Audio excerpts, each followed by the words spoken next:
afternoon, ladies and gentlemen.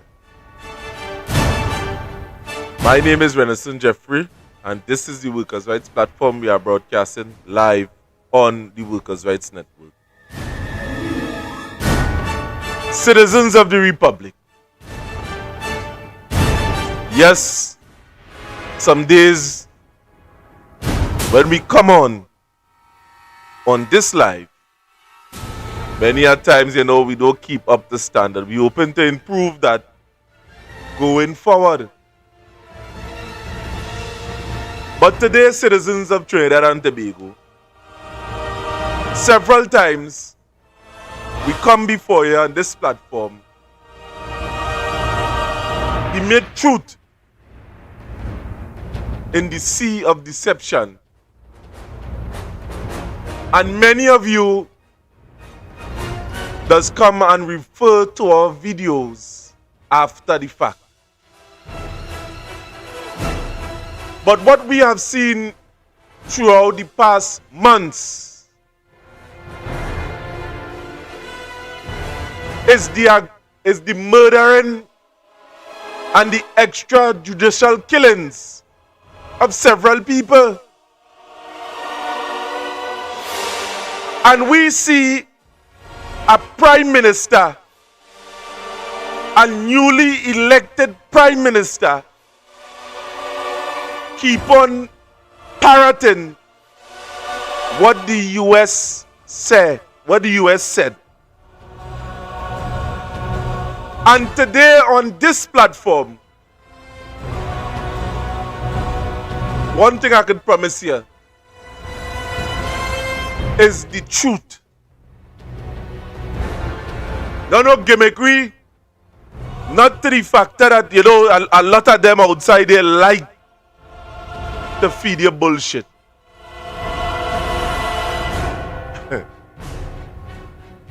Without further ado, clip number 1. Today I'm dealing with this thing real brutal. Clip number 1.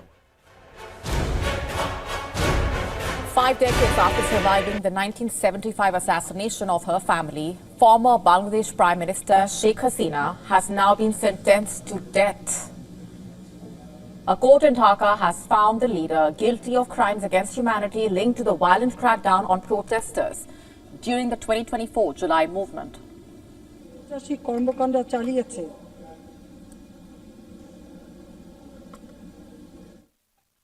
We have decided to inflict her with only one sentence, that is sentence of death.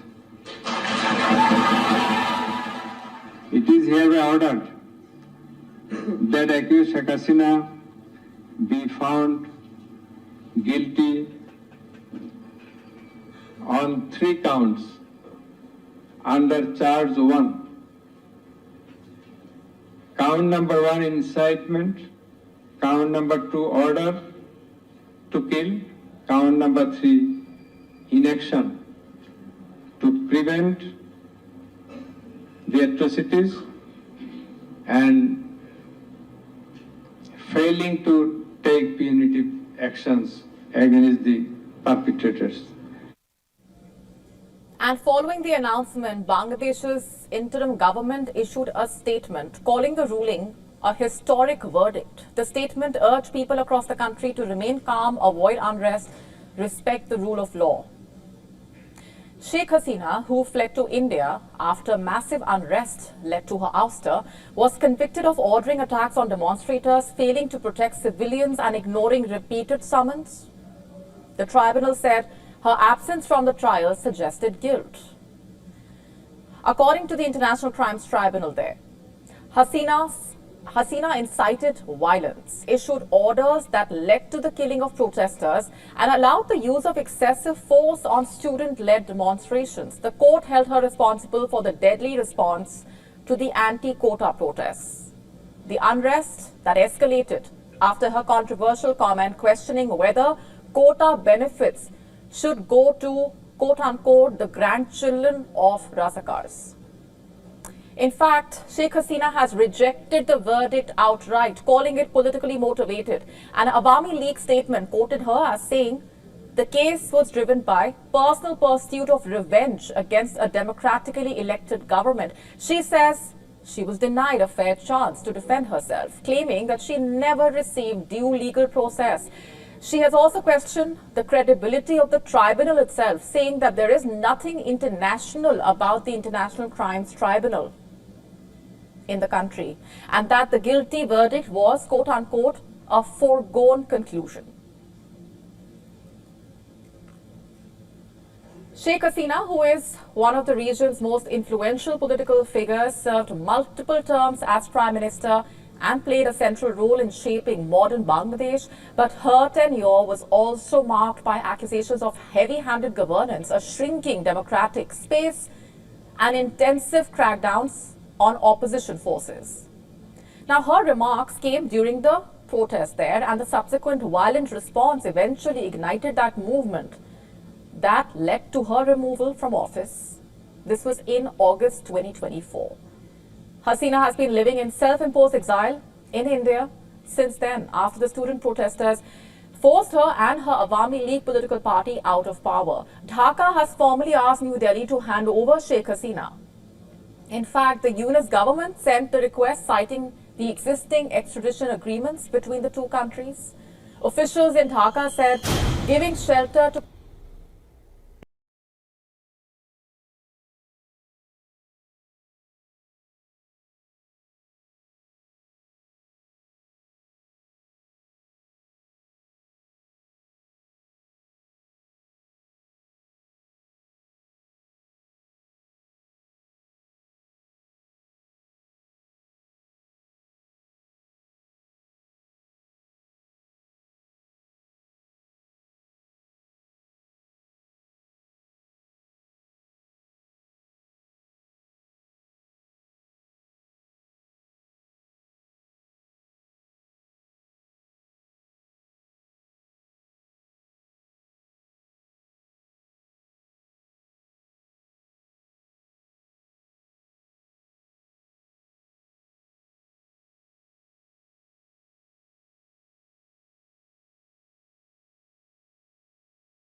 What do you think is Kamla Persad Bissessar expectation of the United States military aggression against Venezuela?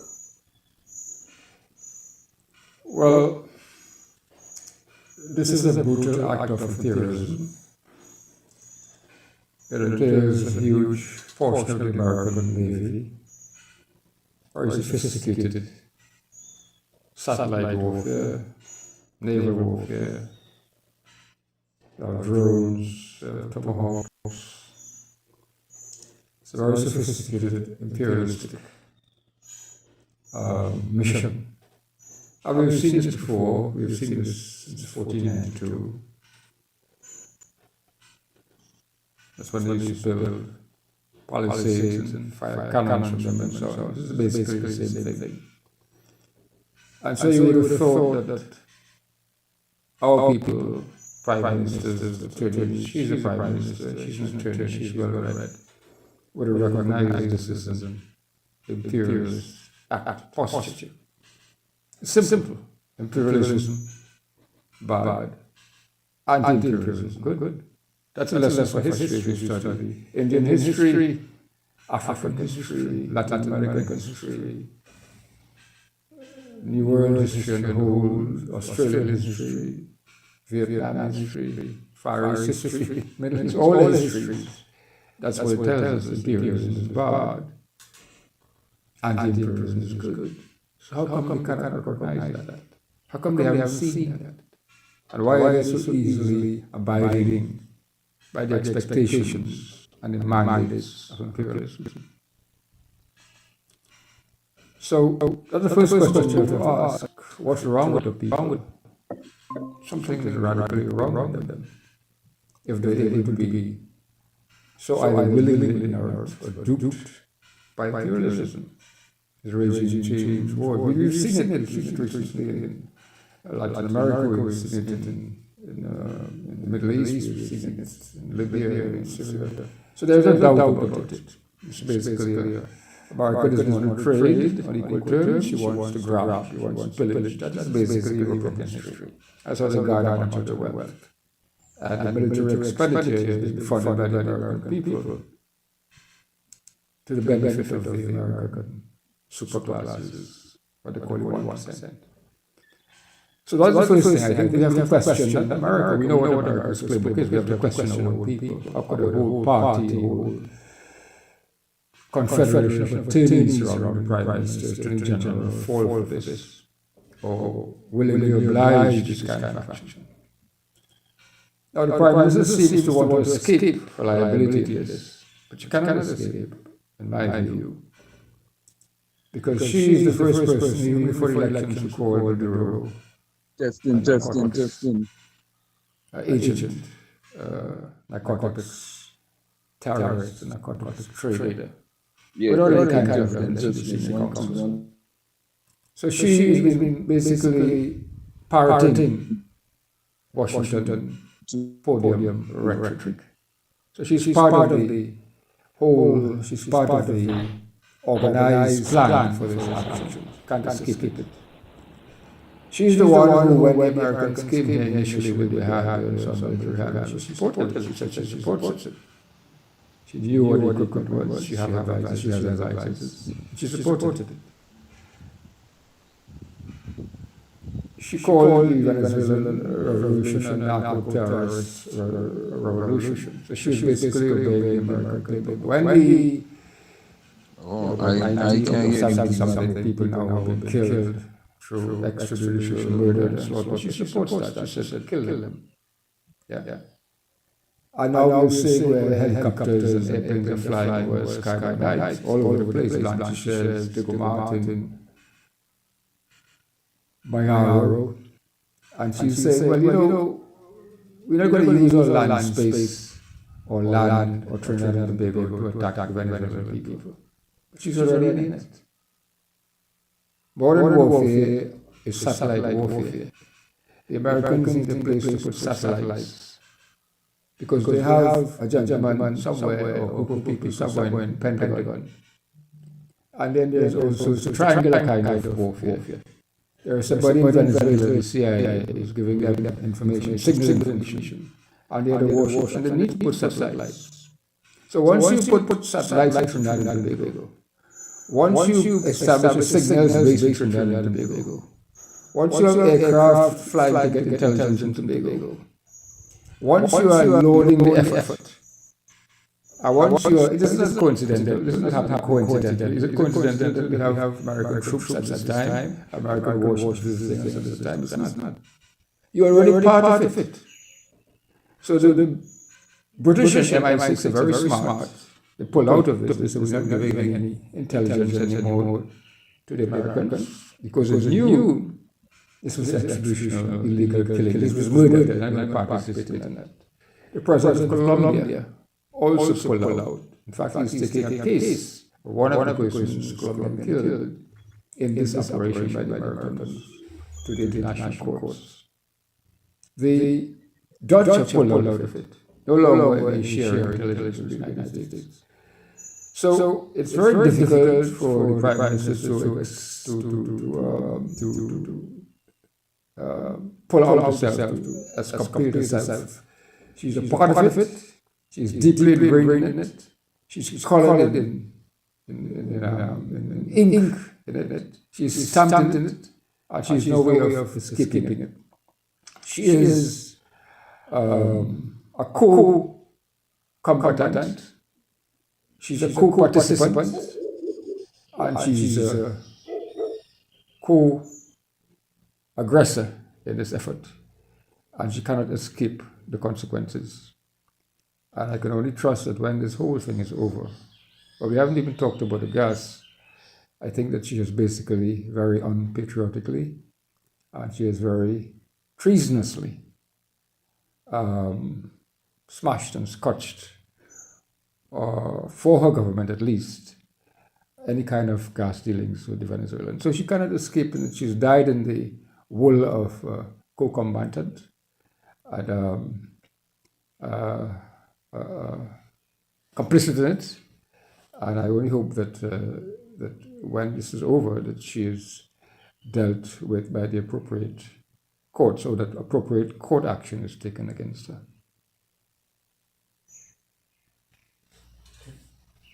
That's good.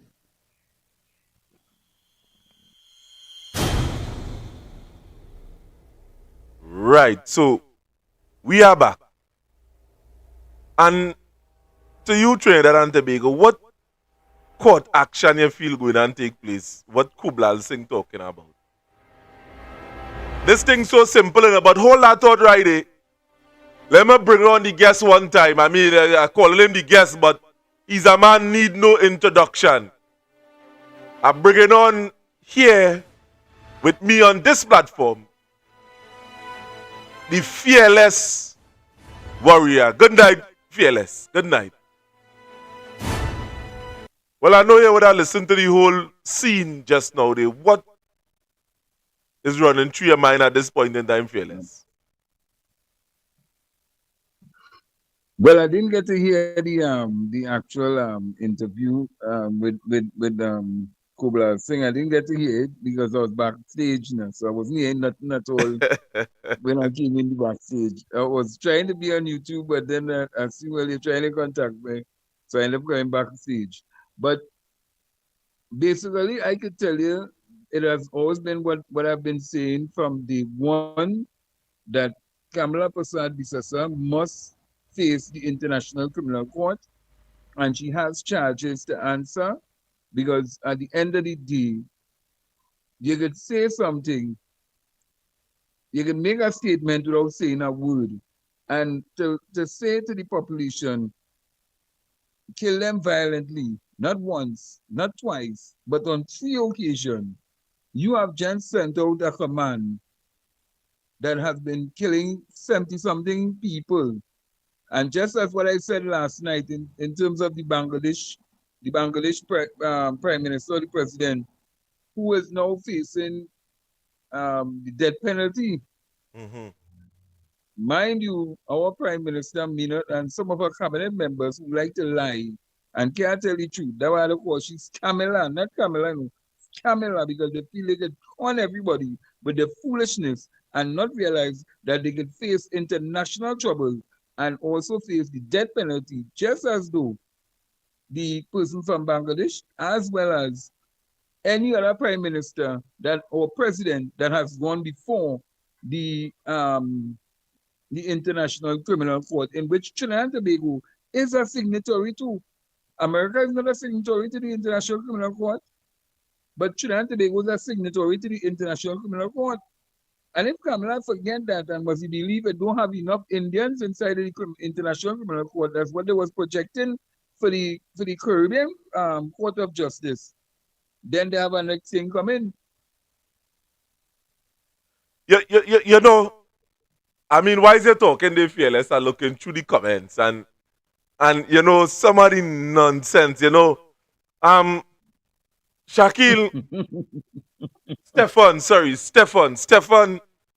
brother, yeah, Rowley say who kill, and who dead, but come on now, man, use this thing in context. Kamla Persad Bissessar would have opened her mouth and would have said, kill them violently when Donald Trump and them bombing up people within the Pacific Ocean. That we would have told you that here last night. So tune in to this program all the time that we are doing it so you can get some education. It has no international waters in the Caribbean. That is bullshit. It's either it was in somebody waters. You understand? And we haven't Sean Sobers trying to do some patch up and trying to tell you, the public, that is conjecture and using languages that it is totally not related. Yeah, son. So you come here on this chat here. This is not a misleading program, and it's plenty. You know? If you want to willingly walk into manipulation, I could send you a list of programs to listen to. People that don't talk the entire truth because they're afraid. They want to get paid, and when people's talking, you understand, they're cutting off live, and they're telling you, hey, make sure and block this man. They're calling them live on air and saying block him because you know why? The truth is difficult for certain people. Fearless, where are they saying the truth is difficult? Well, let me tell you, you see, what they're realizing now is that the leader in more hot water than what she thinks she is. And now that she in more hot water, and they're really seeing where she could face international criminal court, they trying all how to, they feel this is politics in Trinidad. They feel it's like, you know, them little of course, Dr. Rowley, of course, penalty because and nothing will come out of this and nothing will come out of that. From the moment you join on an international, you go into the global and what we call geopolitics. You want to go and sit down with the big boys, but you're a cockroach, you know. But you want to go in the foul party. And then you want to dance with the foul and them and think that you have a foul when you know fully well it is a cockroach. What do you expect to happen? You can't expect that nothing more than you will be the pick. Because at the end of the day, you hear me? Yeah, I hear you. Just did break up a little bit. You hear me? Yes, I hear you now. Oh, yeah. At the end, right. At the end of the day, what some of these supporters and them thinking is that this is a normal run of the mill. You cost this one will cost you back, and well, nothing will come out of this and all them things. But when you're dancing with the big boys in the geopolitics, you have to make up your mind that, hey, once you break in international treaties, once you move away from and isolating yourself away from all the Caribbean nations as well as international nations, then you must face consequences as though you have committed an international crime. And what she has done is partake in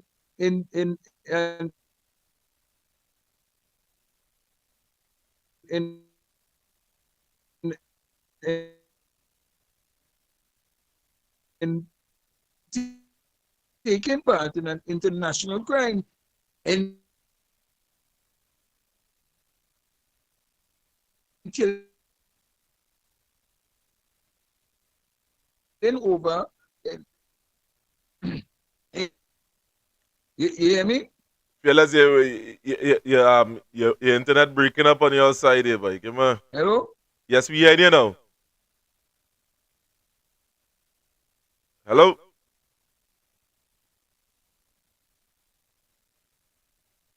And you know, whilst we work on getting back Fearless on Fearless join back. Let me see what could take place with you. I don't know. Are we in here? You stick it on your side. And whilst we wait until Fearless come back, I would like to play a clip here for you to see, for you to understand what we're talking about. Because many of you just get selective amnesia as to what is taking place outside there within the national landscape. God, it has so much a clip here. It has so much a clip. So much a clip. Mm-hmm.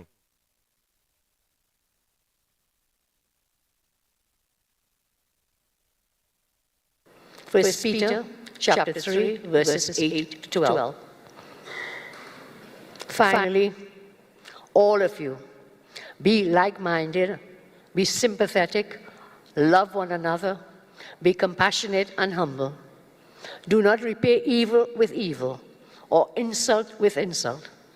On the contrary, repay evil with blessing, because to this you were called, so that you may inherit a blessing. For whoever would love life and see good days must keep their tongue from evil and their lips from deceitful speech. They must turn from evil and do good. They must seek peace and pursue it. For the eyes of the Lord are on the righteous, and his ears are attentive to their prayers. But the face of the Lord is against those who do evil.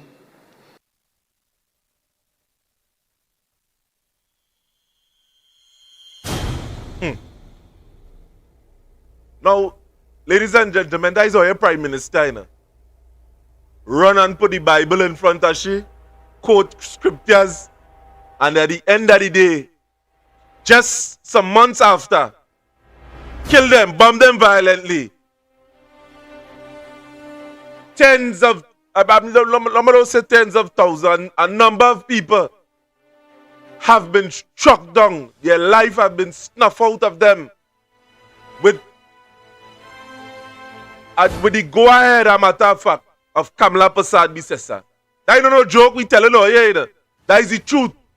Anybody search up Kamla Persad Bissessar name now and ask the question for yourself. It's right here in Google. But we getting back, we are fearless here. I mean, fearless, come now, man. Stop jumping out. People want to hear you. People want to hear what you're saying. Let me hear you, fearless.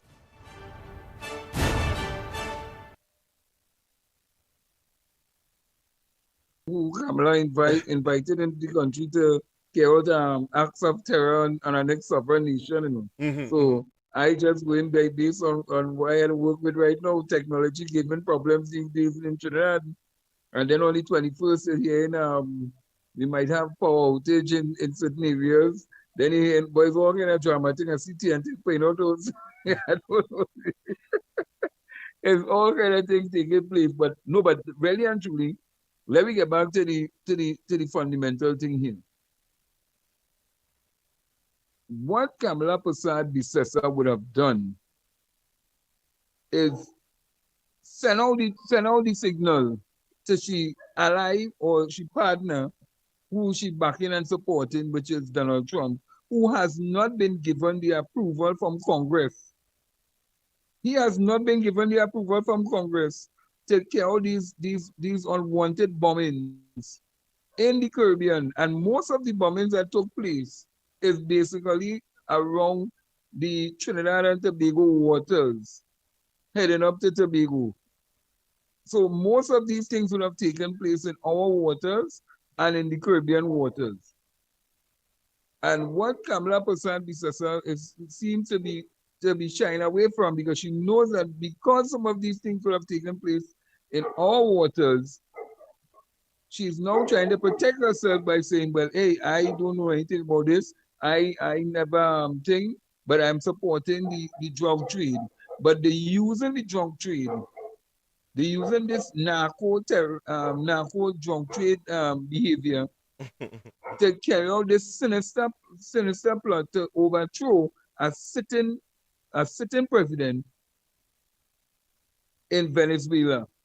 And up to even yesterday and even today, Kamla Persad Bissessar has not even stated, when asked on many occasions, does she recognize the president of Venezuela?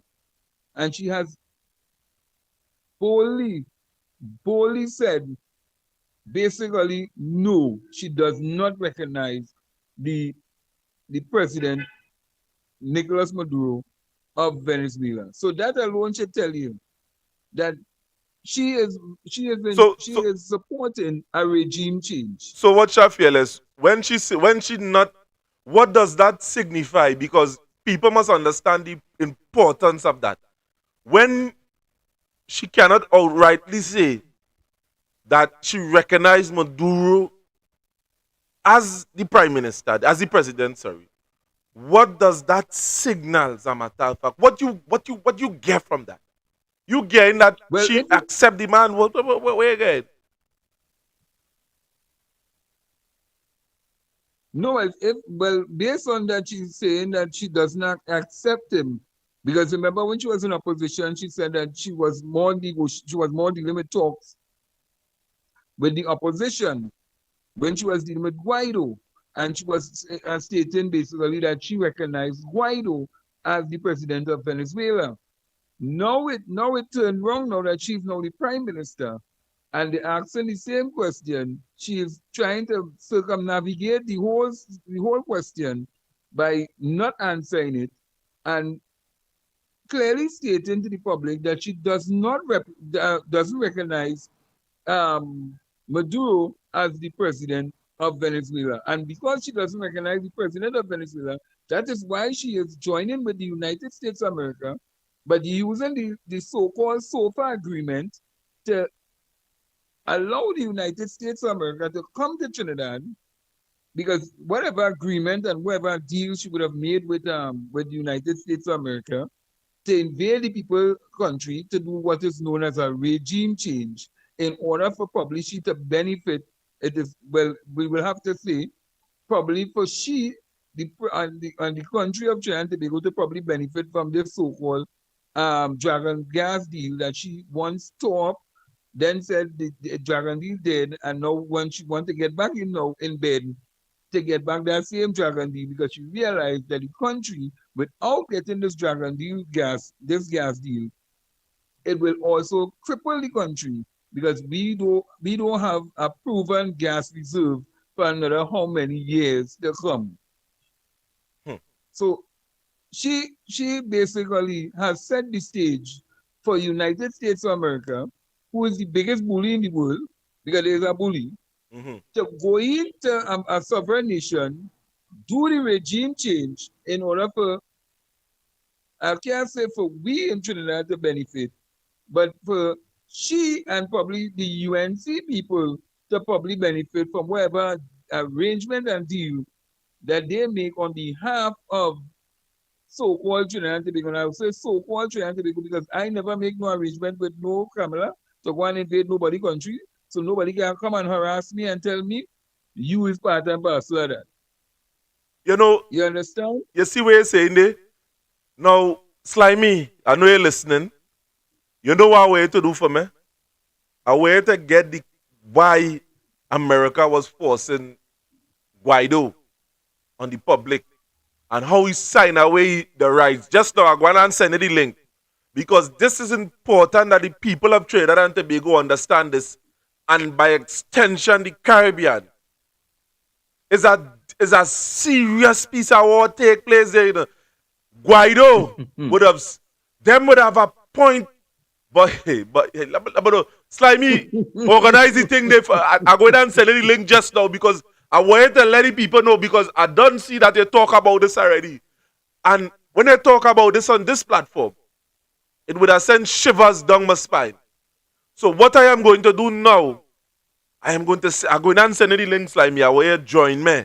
Because the people must understand this here tonight. Because when they're taking information from a drunkard, from somebody who always falling down, Anil Roberts, the biggest drunkard in Trinidad and Tobago, when you could take advice from a man that is found all over the place, drunk and falling down, the man has no shame. He doing it in front of his wife and all. She too shame. She instead turning she back on the camera.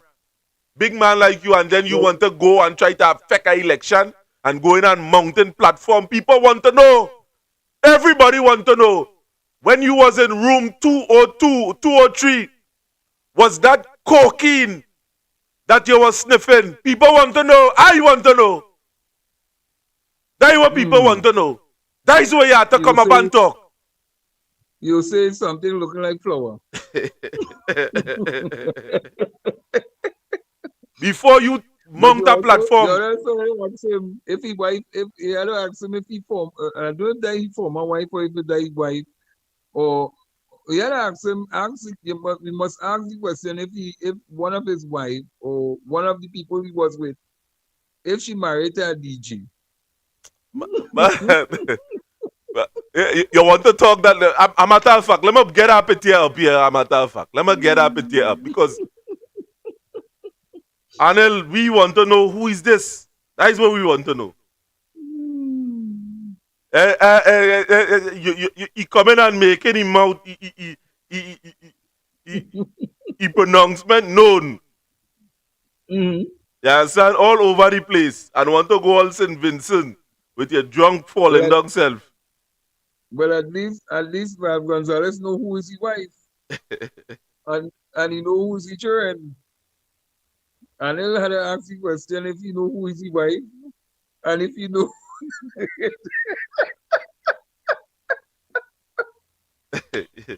you see the fearless. No, I see they only want to find out who married and who ain't married, and they want to know who married. So I want to know if he know who is his wife. And then I also want to know from Philip if it is true that the girl who with the hand that missing, if the child which she was carrying, if that is Philip, I just asked him the question, you know. You remember when I'm missing a hand? So I want to know if that child which she was carrying, if that is Philip.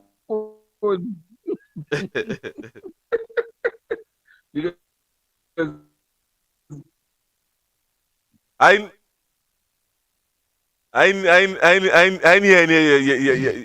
That's what in public domain. I don't know. I just asked some questions, you know. Yeah, remember that one. No. I want to find out that for the longest while. I mean, I see the child had a father. I don't know. The child have all the hands, right? And the foot? Yeah, the child have all the hands and foot. Well, it looking fair? Well, I don't want to say anything, but I saw something that, I mean, it looked so. I just said. And it has straight yet? I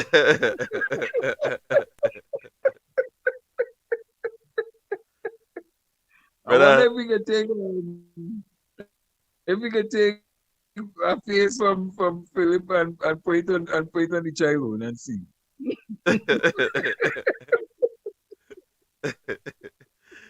Oh God. What's that? Oh yeah, sweet too bad. Why I say that? Because there have been a matter of fact. Let me see if I see it. You see, people, I want you to know what we're talking about. We would have seen this clip outside there on the internet. You understand? With Philip, a matter of fact. And, people honestly want to know if that is the truth. People want to know if there is the truth, a matter of fact. I ain't seen it, man. I ain't seen it, boy. I ain't seen it. You ain't seen it? Nah, I ain't seen it. Well, we don't get to see it. Don't get to see it, man. Don't get to see it. Don't worry. Because they're always talking about small pain. They're always talking about things. You know, one of the things that, let me leave that for another day. Let me leave that for another day because Where do it, somebody, where do it, man? Where do it, no, because somebody who lead in this country, and I'm not saying the Prime Minister, I'm not saying Miss Beckers, because we have different leaders in the House of Representatives. I'm not saying the two Tobago imps who in the thing, but they are also a part of the opposition also. I am just saying a person who is leading this country. I wonder if the husband still killing babies. I wonder if the husband still killing the baby. But that's to tell you how they killing them violently. That's to tell you why they could kill people violently. And they must ask the question, did a certain leader have an abortion when they was younger? And was it for a so-called black man? Let me leave that there. Let me leave that there. Let me leave that there. Not so no, I don't want to throw out too much thing because you gotta go back to the history and the past or when they was in Jamaica and they was taking the sweet wine. But and I don't know if it was sour wine, but it was sweet wine. You mix it with all kind of different milk and honey and all kind of thing, and they couldn't come off of the wine. But nevertheless, let me leave it there. Let No, me leave it there. no, well, right. So why is it leaving it there fearless? What I am going to do, the clip that we would have found on the internet, we just asked the question. I don't know. I want to know if Philip go answer or if Felicia is going to answer. If they go bring a blood paper or a DNA test as to prove, this is not so. I mean, there is what we see. All we want to know is who is the child, who Well, is the right. parent of this child. We Well, know right. the mother, but we want to know who is the father. Well, right. Well, let me play the allegations that we see. But however, we can't prove it. But we want to play the allegations that we see existing within the public domain. And Yeah. there is always 2 and 3 sides to a story. I wonder if this one is the real story. Let me play this clip. Another junior minister. This is a man that has so little morality that he started a political party, then got one of the members pregnant, then tried to force her to not have the baby. She had to leave the country for peace of mind. But he is no stranger to lies. This is the same man who lost case after case in court for slander and libel. He also refused to pay child support, and as payment she was gifted a position on a state board. As another junior minister. This is a man that has so little morality that he started a political party, then got one of the members pregnant, then tried to force her to not have the baby. She had to leave the country for peace of mind. But he is no stranger to lies. This is the same man who lost case after case in court for slander and libel. He also refused to pay child support, and as payment she was gifted a position on a state board.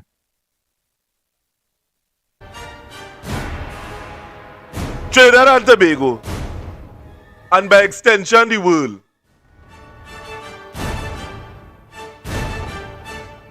What we would have just played there is a clip that we would have seen from on the internet. Plastered all over social media, people calling me all over the place. They want to know if that is true. Seeing that I was a member of the PEP. And I could tell you today, Trinidad and Tobago, a matter of fact, you feel I should really say, boy? No, I know nothing about that. I know nothing at all. But if you whistle, I go answer. I don't know nothing about that at all.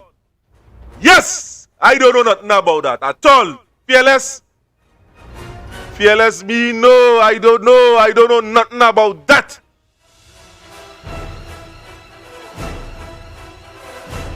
Well, because let me tell you something, They say a man toting a child and he say that he child, but you never see the woman for the child.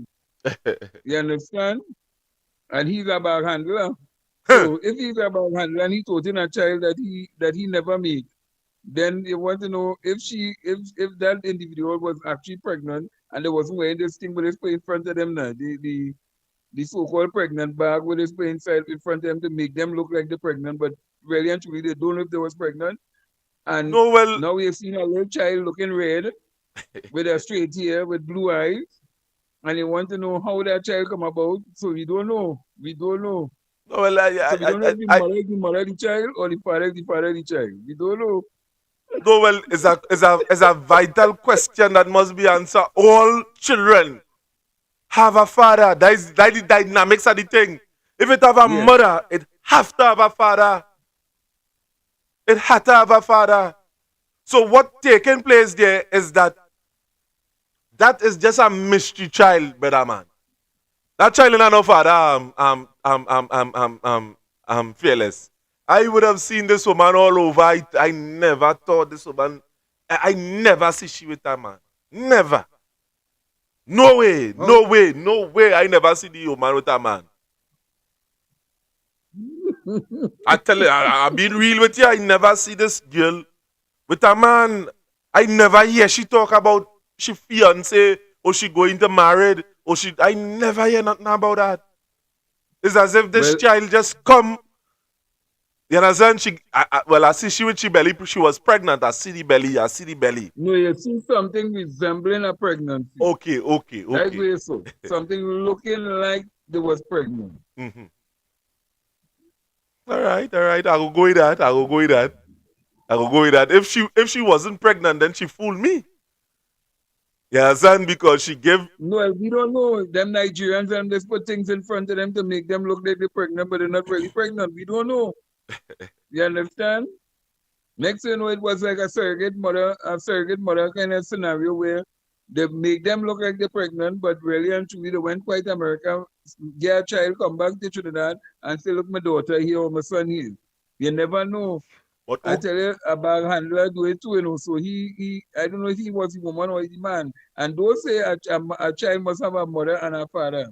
Because a child can have both fathers or two men or two women in life. Because you see the bag handler, he have a child, but you don't know who is the mother of the child. So I don't know if he is the woman and who the he.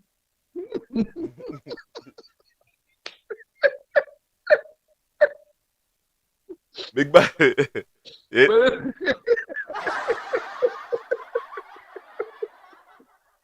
but this is Trinidad. Everybody is up. Everybody does that. Well, let me get back to the topic. Let me get back to the topic. You get the clip? You get the clip by chance? What clip is that?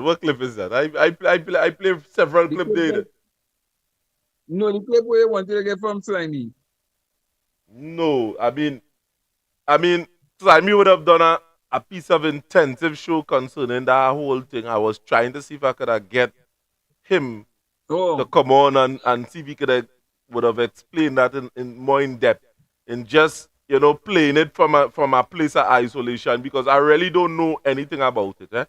It's only when he would have said it, I would have done a little bit of research, a little bit of research, and from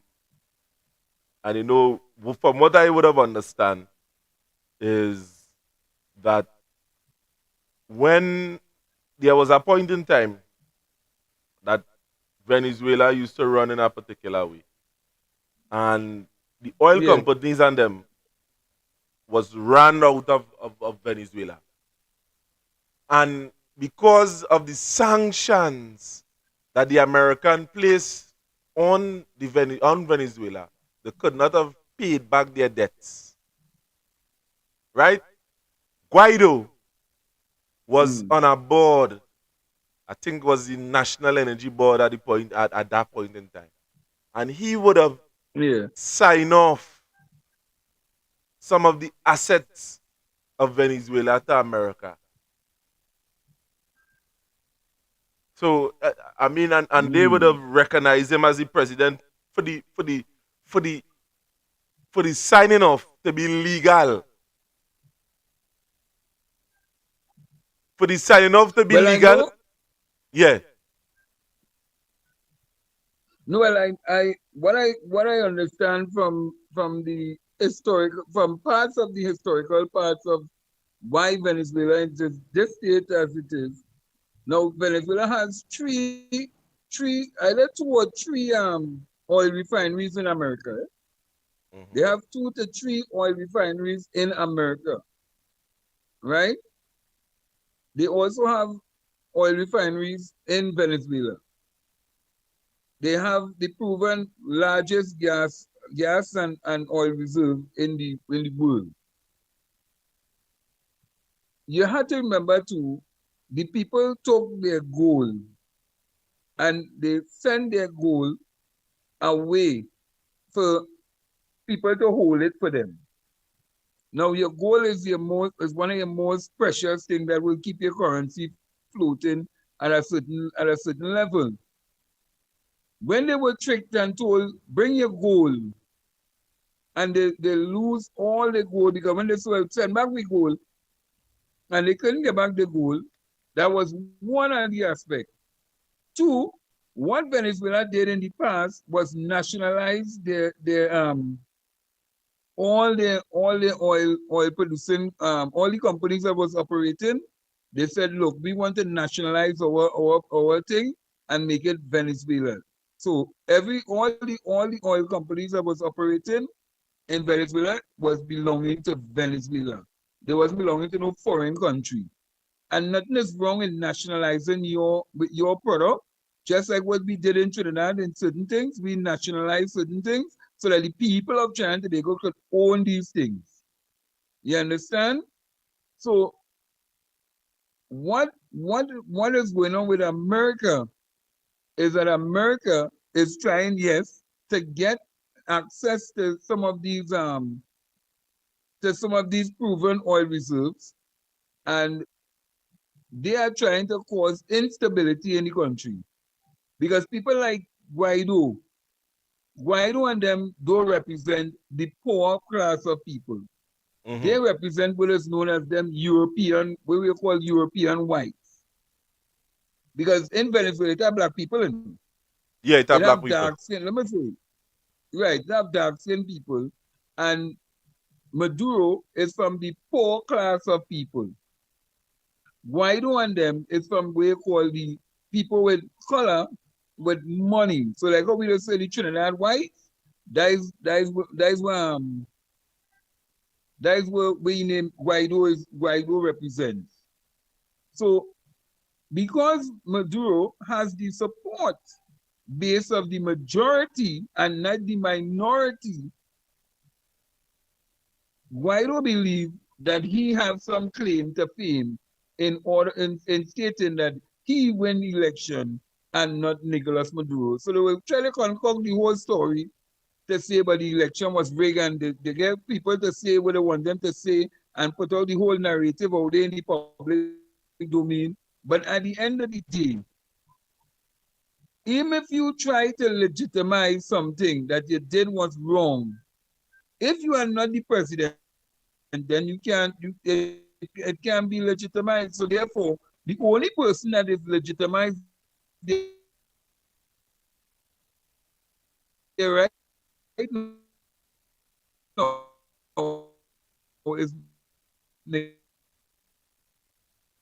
Oh gosh, man, fearless. This internet thing, boy. This internet thing. Hmm. I know they're trying all kind of thing to stop this program here, but not tonight. Not- Is Maduro. Come, hmm. Not tonight. Oh, you ain't stopping this. The only thing rain that stop is football. Is not football, cricket. And we playing in the rain tonight. Because you, the people of Trinidad and Tobago, must know that what is taking place here in this country at this point in time is wrong. People suffer in the can't sell what you feel, telling vendors, don't sell again on the side of the road. Come now, man. Come now, man.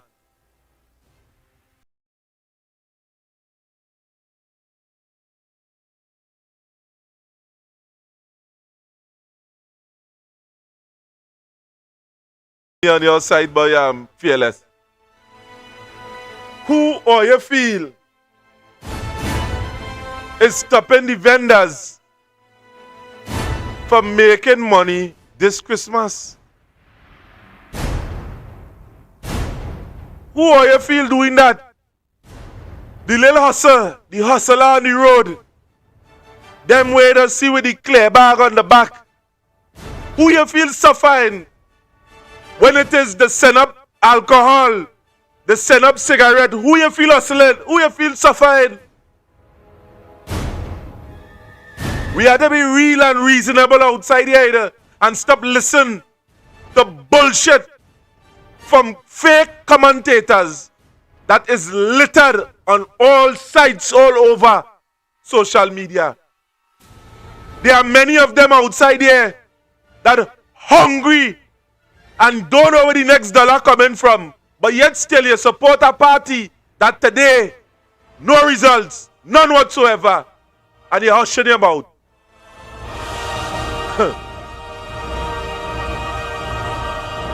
You washing your mouth because you still feel that you go get something. You still feel that they will throw a bone for you. But let me tell you something, Trinidad and Tobago. Help.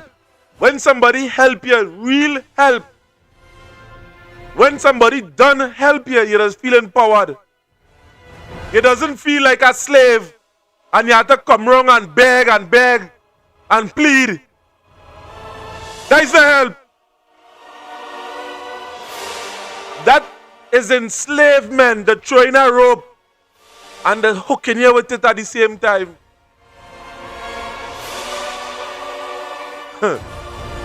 Fearless, I see you come back on. I wanted to gap it here. I'm a boy Jason. But go ahead, you go ahead. I mean, you have a lot to say. I mean, you was going along with the history just now, there. Yeah, no, well, you see, every time they talk about these people and them, they try to intercept me live and stuff. So they could get your IP address and try to block you in between and stuff. So I'm going into a different type of zone where they try now, but let me see if they will get you. You're talking about technology versus technology now, eh? Mm-hmm. So it's a battle of where I play off here now, but let me see. No, but what I'm saying is that in order to legitimize it, yes, you had to become the president. You had to make somebody the president in order to legitimize wrongdoing that you want them to do. But if somebody is not the recognized president, you can't give them that. You can't give them the that recognition that America wants, and America wants that. And they try to get European Union, the European people involved in it, the European countries in it. They try to get different countries to side with them in America. But now everybody waking up and realizing it's not just about the regime change, to bring stability to Venezuela. People are now waking up to the whole thing that they'll be used to topple our government, cause unrest in their country, and still yet they may not even benefit from the resources or the natural resources, and also from the political standpoint that is going to be happening in Venezuela after they done create this so-called regime change. So that's why I see a number of things are happening. And people are now backing up because they're realizing that what America trying to put them in could end up costing them a time in the prison, in the Hague, or possible death.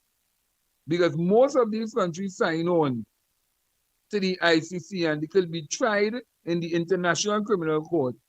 But do you know that America is not part of the international criminal? They are not a signatory to the International Criminal Court, and therefore cannot be brought before the International Criminal Court. And let me go further to tell you, even though America commits some kind of crime or against humanity, even under the United Nations, do you know that they can't sanction them neither?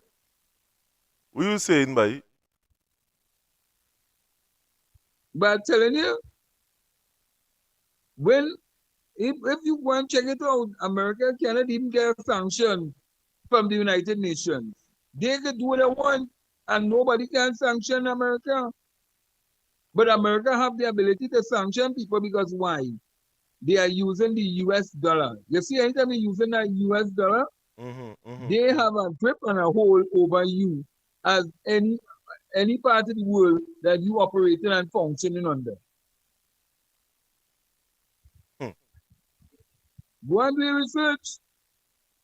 That is why they could ban. Imagine you going to a meeting in the United Nations and America telling you you can't come to the meeting because you had to get a visa to enter America. So they could ban you, block you, sanction you, and you don't have a right to respond. Go and do research, and they're not even a signatory to many of the same things that we and many of the other countries that they asking to be signatories to. They are not even a signatory to that. So what you saying in a nutshell, Fearless, is that Donald Trump, let me break it down to street man level. Donald Trump put Kamla Persad Bissessar in a hot seat then. But she in the hot seat. She in the hot seat because she's stupid. She's the most dotish, arrogant, stupid prime minister that we ever had in Trinidad and Tobago. She be they used to say a long time that Chambers was duncy. It wasn't that he was dunce, and he wasn't intelligent, he was duncy in terms of what was happening and what was going on. But this woman, she beyond foolish and stupid. She literally taking us down a road of destruction and not realizing that she's been used as a puppet by the Americans in order to carry out their agenda in the Caribbean.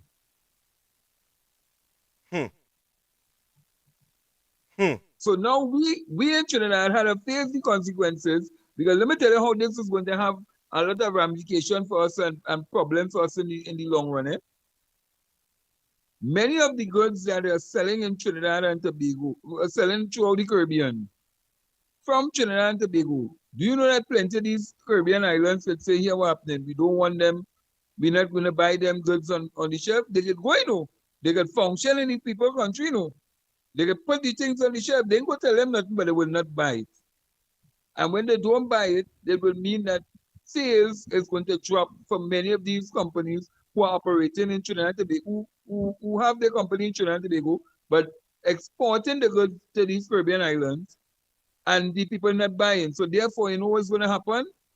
A lot of the business is going to drop, and it's going to drop so significant that they will have to remove the products off the shelves from these Caribbean islands, because they don't want to tell the Caribbean islands don't want to tell them that here what happening.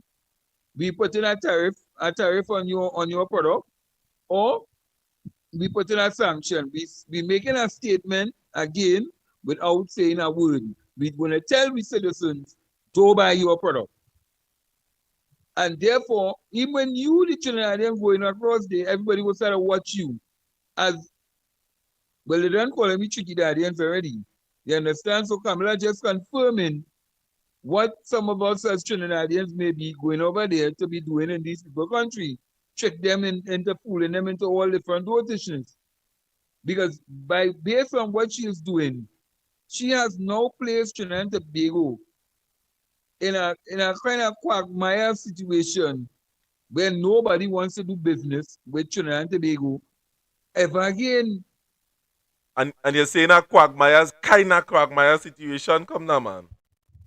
Well, come now, man. Because you see, some of the Caribbean leaders realize that we have level-headed persons still operating in Trinidad, like the opposition leader, Ms. Penelope Beckles, And that is why they reached out to Miss Penelope Beckles, and they could have spoken to Miss Penelope Beckles, even though everybody having conference, but they don't want Kamla there. Kamla can't go any people conference. Imagine they had to actually invite Miss Penelope Beckles to the United Nations to talk on behalf of Trinidad and Tobago about climate change. Because they don't want to part because they don't want to part of Kamla foolishness. Because they're afraid that when she went up there with her six-man girls prom team, what she would have stated, and she did exactly what I know she would have stated, continue the foolishness by promoting America with the nonsense. And So we're in a serious situation whereby Caribbean and Latin America, because Trinidad and Tobago, people don't understand how powerful and strategic Trinidad and Tobago is in the whole Caribbean and Latin America. You know? People don't understand the depths of where we are as a gateway in terms of stability, in terms of climate, because we don't really have hurricanes and those type of things happening here. They will have that more up through the Caribbean. So when you're looking at stability in a nation, you look at all different things, climate change, this, that, the other. Trinidad and Tobago is strategically positioned as like a business hub more than most of these other Caribbean islands, as well as Central America, and even part of Latin America, because at least we have what is known as a peaceful democracy, that you can have a transition of government and you don't have unrest and all these different things taking place, and a whole set of dramas that will normally go about with like these other islands or these other countries in South America and Central America. But what Kamla now is doing, Kamla trying to play Trump number 2. You know, she playing the shit. She is the shit. So she playing Trump number 2. And she now trying to direct now the whole scene to say, if they don't want to join me, then they're against me. But not realizing that she's hurting the business sector in this country, as well as the confidence that most of these people would have placed in Trinidad and Tobago as a peaceful nation. She has now turned us into a war zone. She only likes to fight war. But then you got to remember history. You got to remember history with the people that she's about. And I would say the people, because you got to remember who is be fighting for land and fighting for things that is not their own. You understand? So she is probably one of them. well, I don't know what people you talking about, but anyway, I mean, let me You don't know play damn well hypocrite the people outside are here. talking about. Let me don't play hypocrite outside here. We all know who will be fighting for that. But Trinidad and Tobago, and by extension the wider public, before elections in Trinidad, the media, you see, let me tell you the particular reason why I come off that UNC train. And I'm not ashamed to say it. When they keep on asking Kamla Persad Bissessar, where you getting the money from? Where you getting the money?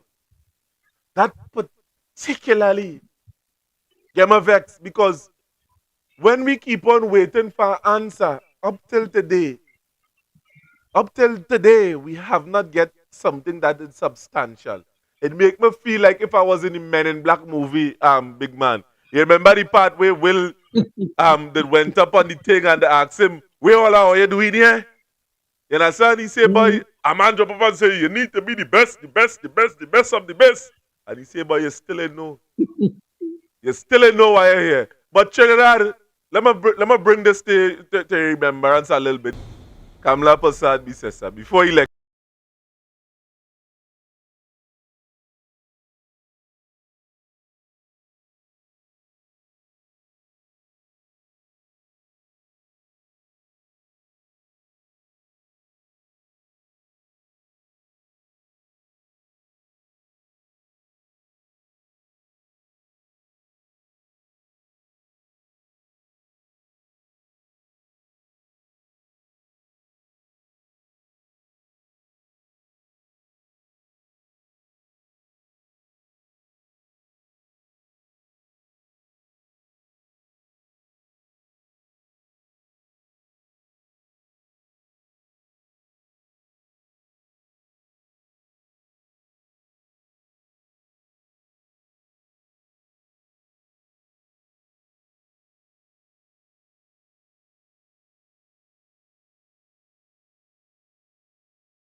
Just now. Let me. Right. Right, fearless. I hear you. Unmute my mic. I just want to unmute my mic there because I was taking in the comments on the comments on what people saying, and somebody was saying what you can't call what Kamla dotish and how you call she that and she's a woman. Let me tell you something. So when you sign up for the job, I didn't see you have doing as a woman, they can't say this and they can't say that about you. Because she's saying you can't say that about you, about the woman. You can't say anything about the woman, but you can say anything about Dr. Rowley. You see how them feminists and them they be jumping in the thing and they don't know what they're getting themselves involved in. Well, as When you come into the arena, prepare for the battle. Kamala come into the arena, she says she back broad so she could take the lick. I don't know what plenty of them depending the woman for. The woman says she could take lick.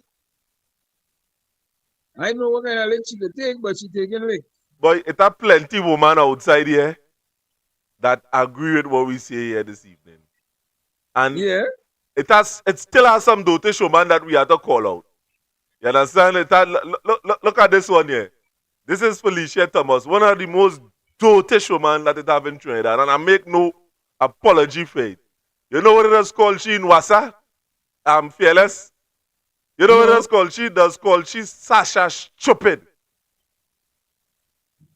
Sasha Stupid? Sasha Stupid.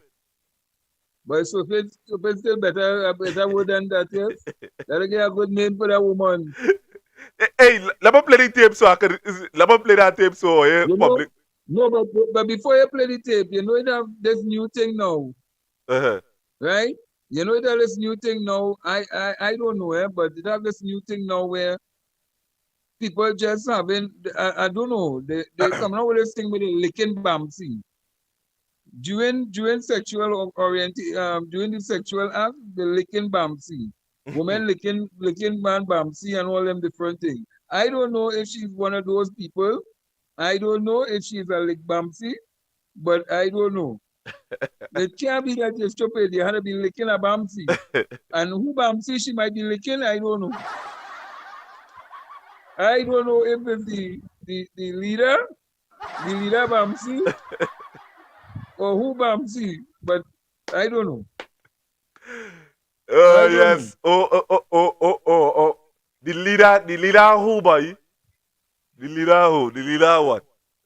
The leader of forget country study party. Oh, right. That leader. That leader. Like to quote Bible. But that old bamsi should be licking there, boy. If she licking it. In fact, it might not know bamsi there, no, it's just flat.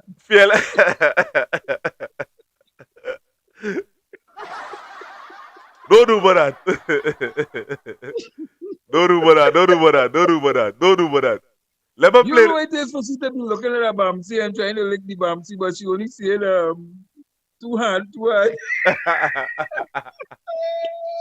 And watch well. Let me show you how stupid this girl that I call Felicia is, that boy. Totish. Take her, she gets sell her dream.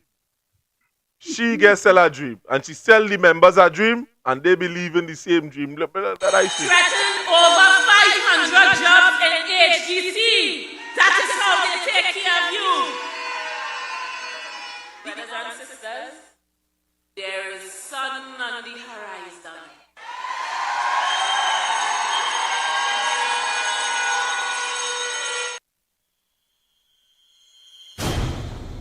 Fearless, I know it. She said over 3,000, over 500 jobs threatening the AGC. And the reason why I play that tape there is for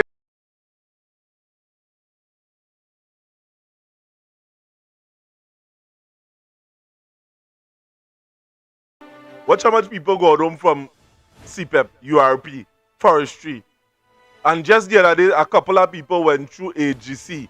And you know, I was told concerning that was a ploy to mask this revelation, this Basamak thing that Arnold Roberts would have done in the public domain by falsely, now let me not say falsely, by illegally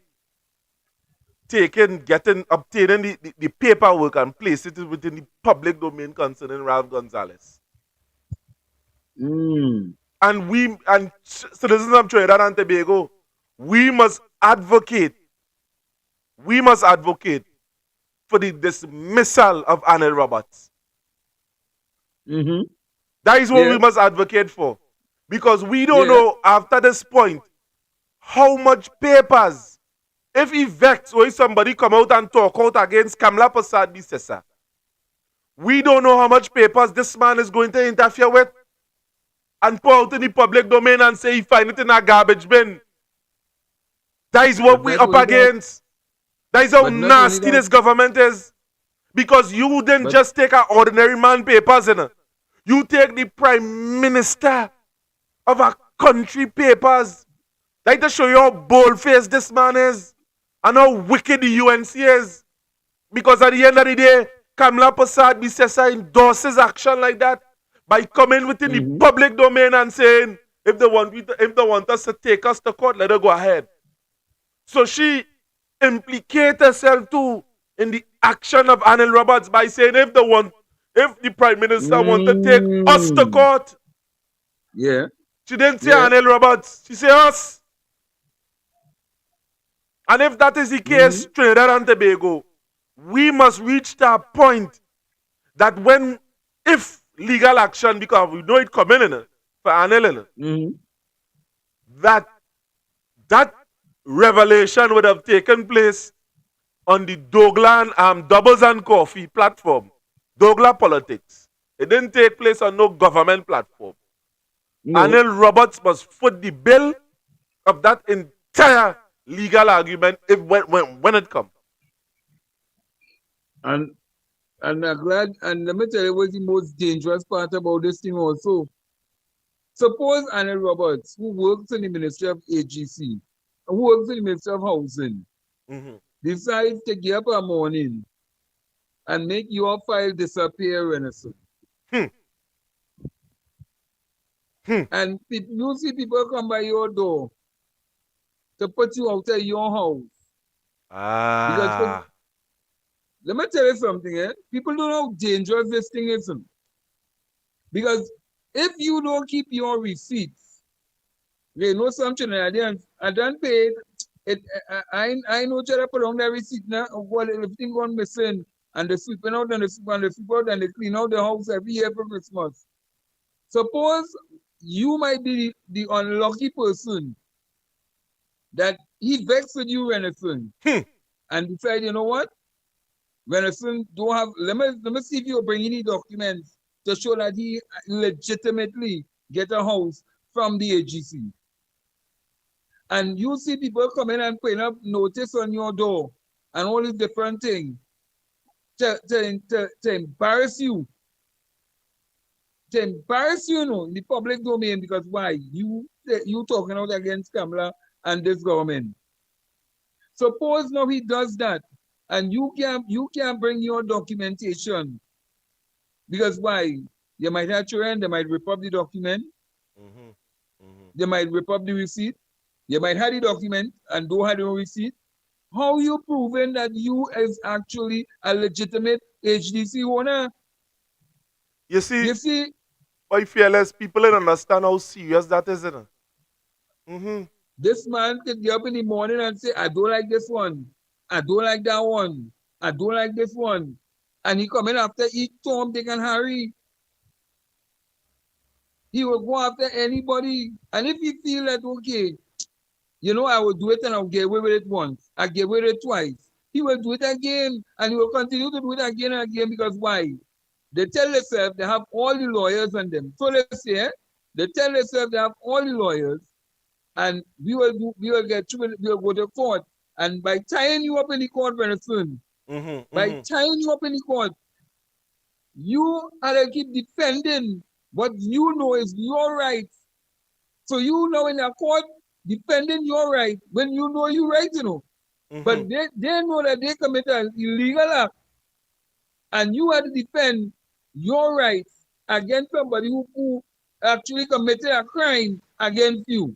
And Now you tell me if that can ever be right. that could never be right. And what you are saying to it, the people in Trinidad and Tobago is so gullible. Hear what they're saying, boy, let Ralph answer this, and Annie Roberts is being left to do what he wants in a ministry. So at the end of the day, if according to what you said, just to pong it in a little more. If this man get up in the morning, Trinidad and Tobago, and say, hey, let's have a house from AGC. He done pay off his house long time. He might not have them papers. Let me make it disappear and the send bailiff like we do raw talk. The send bailiff and put you out of the place and say you take that illegally. So when a man is abusing his office, why is he in government? That is how serious it is. And I bet Yeah. I'm fearless that a lot of papers in plenty other ministry go missing just now. Now just go missing. They might come out in the public domain because somebody will say, yeah, put us out there, put us out there. And they will send it out to the people who they're paying the money to so-called bust a mark. They will be paying it out there. That's why you see me, I just always tell people, I have nothing to hide. I have nothing to hide. And that's why I just come out and make it publicly clear. But you see, those who just want to play, I don't want listen to know that I have a house now. And I don't want listen to know I had a contract. And I don't want this one. And when they play them kind of games, and they come after you, and they start to jam you. You know what you start to say? But what it's political victimization. Come out and let the people know that hey, this is what you have, this is the situation, regardless of what, and defend yourself. Because at the end of the day, by not talking out for your rights, you are allowing Annie Roberts and many of them in the ministry and in this government to do what they want, say what they want, and get away with it because they tell themselves, we are lawyers, we are the court, and we go tie them up for the next 5, 10 years. So imagine, let me say, you go to court very soon to prove that you actually is the owner and you have full rights to this house. So for 5 years you go into court under this UNC oppressive government. And then now in 2030 or 2031, you win your case. The UNC not in office. Who then have to pay that money? Who will pay the money? The PNM. Because the PNM coming back into office. So when the PNM had to pay back that money now because of what UNC did. Your whole name, your whole reputation, everything about you going down the drain because why? A delinquent. And I have to call Annie Roberts a delinquent. No, look him there. He's a drunkard too. Watch him. He's not just a delinquent, he's a drunkard. Yes, I say it. And our evidence to show this man is a drunkard. But you right. and he trying to put his foot in Ralph Gonzalez's shoes. Boy, yes, boy.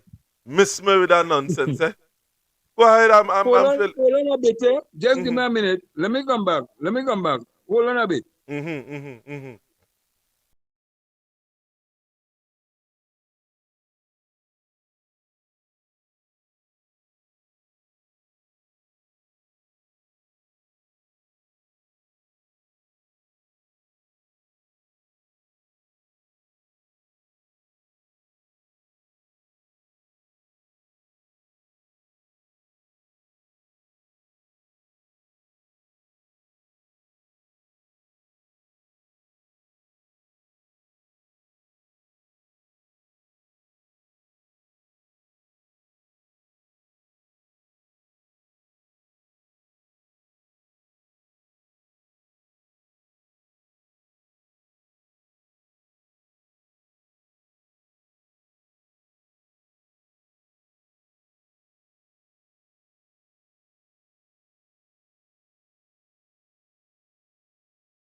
Comments are a veiled threat to enter TNT territory, they should reconsider any such intention.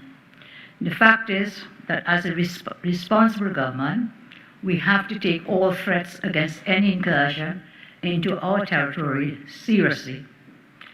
I will speak to Minister of Defense and Attorney General to seek advice on protections for our Coast Guard, to use deadly force on any unidentified vessel entering TT waters from Venezuela. Smuggling military able-bodied men and women, TNT is off limits to them. Following comments from Maduro and Cabellos, we now have to take seriously the threat by that government sending their agents into our country to commit acts that can be adverse to our own welfare. We will also have to take a look at how we go forward with Venezuelan migrants here who are military aged and able-bodied men and women. We have to take this threat seriously now. They have done this before. They made similar propaganda comments about Guyana and Colombia whenever they had interior political problems or elections, and then they engaged in border skirmishes with violence. We will take these threats very seriously. I want to tell further TNT drug and human traffickers, smugglers, who are masquerading as fishermen. If you enter Venice waters to do your illegal acts and you're caught by Venice authorities, you are on your own. I repeat, you are on your own. No amount of family crying on Ian's programs will cause us to intervene. Mr. Cabello.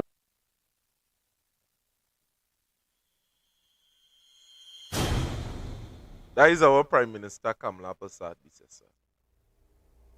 The biggest fake that it have in this country. Somebody that delivers speeches that gaslight the entire population of Trinidad and Tobago to the point of no return. A person that said to you, that said to me, that we care about you. When we win, everybody win. We understand your plight. That is how sick this person is in and underneath a year, you just fire 20,000 people just so. Among platforms, oh, we love you. Gone all down, Faizabad, and lie to the people down there. In the guise of, and among platforms there, Clyde Elder, Kiza, and the stinking union, the OWT union, that sell out Trinidad and Tobago. Pipe it out. Yep. And saying, we love you. We love you. But yet, yo, nasty and stink this leader is now, boy. Yo, sick Kamla Persad Bissessar is now, boy.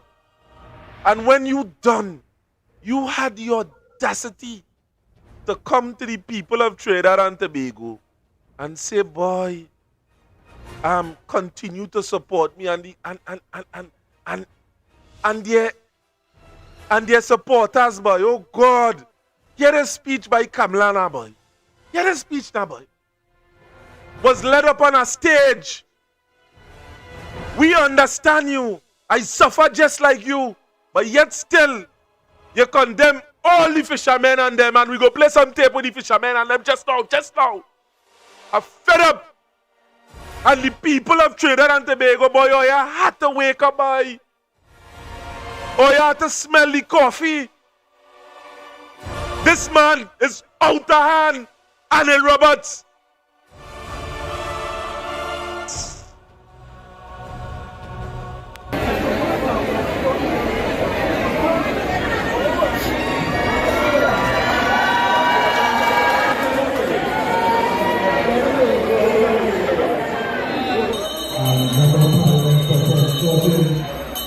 And I'll tell you why I can do this.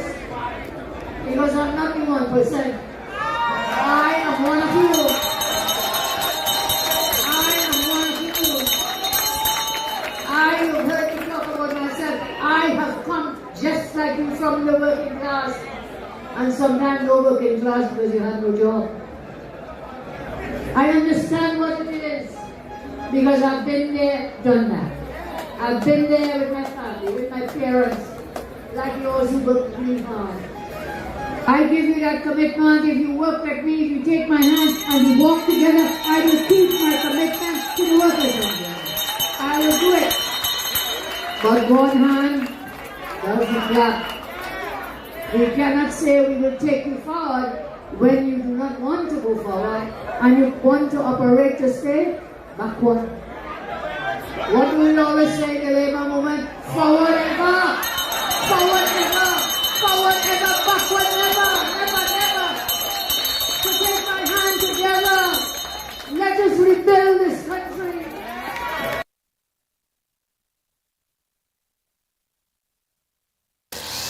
As days turn into weeks since CPEP workers last used their tools following the program's shutdown, the evidence of their absence in communities continue to grow. It'll be resting, CPEP used to clean it. In Barataria, San Juan, coconut vendor Silal Ramcharan expressed concern about the overgrown grass along the main road. All the by the pavement, I think we didn't see nobody cleaning up. I had to pay people to clean up in front, I think, sometimes. But when people was doing it, I didn't have to do anything. He took CNC3 News to a drain at the side of his house, which he admitted needed cleaning before the program stopped, but said the workers used to maintain its surroundings. Lower down the road, Baba Ganesh Emil said government needs to find a solution to keep the environment clean. Well-known union leader, Mr. Clyde Elder, comes publicly as a minister in a government and says that the workers are collateral damage. Hard luck. At this point in time, unfortunately, because of what we had become now collateral damage, but we are going to see about that. Mr. Clyde Elder comes publicly as a minister in a government and says that the workers are collateral damage. Hard luck. Former CPEP workers say they remain in limbo following the termination of over 300 contracts. Landlord coming by the door. Landlord knocking on your door. You can't afford to pay rent. They put in all your stuff at the side of the road. That is embarrassment. They say that will be rehard, but when? If they could tell me again 1 month salary, after that 1 month salary, what you'll be telling me again? I want to know when will we be getting back the CPEP work and how soon and how sure this is for us, because this blame of parents for the scourge of crime. I could have never thought, not for a moment, that when you elect a government and you pay your taxes, that somehow it would become unreasonable to expect them to secure your life and your property. I would have thought that your security was the primary reason for the need of a government. Here, what is also true, that there is a correlation between poverty and crime. Therefore, if the government wants to impact crime, it must treat with working class issues, comrade. It must ensure that working class parents have good paying jobs. Do you agree? It must ensure that working class parents could afford a home in order to provide a shelter for their families. Do you agree, comrade? It must ensure working class parents can put food on the table. Do you agree, comrades? It must ensure that working class parents' salaries are kept in step with inflation so that they can maintain their standard of living. Do you agree, comrades? It must ensure that parents have permanent jobs to enable them to plan and organize their lives. Do you agree, comrades? It must ensure that working class parents could provide a nurturing environment with support structures such as school supervision, after school supervision, babysitters, lessons, to create an enabling environment for their children to benefit from schooling. Do you agree, comrades? In short, comrades, government's policies can impact the ability of parents to adequately take care of their families. Where government fails, family fails. Let me repeat. Former CPAP workers say they remain in limbo following the termination of over 300 contracts.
And I'll tell you why I can do this.